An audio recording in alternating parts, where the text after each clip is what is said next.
Sergio Coquis est de ces écrivains néo-québécois qui enrichissent la littérature canadienne. Né à Rio de Janeiro, au Brésil, en 1944, émigré au Québec depuis 1970, il se livre à la fois à la peinture et à la littérature.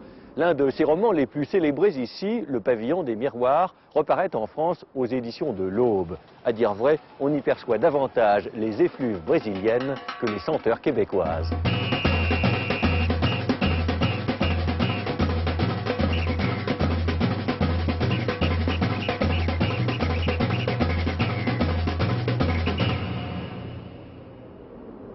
C'est un récit autobiographique qui remonte à la première enfance, quand le narrateur se vautre sous les jupes de sa tante Lily, 15 ans, à la demande de celle-ci.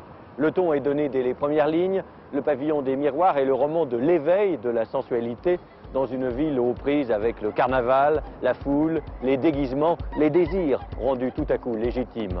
Entre deux évocations de ce passé si odorant, Coquis s'attarde sur son autre vocation, la peinture.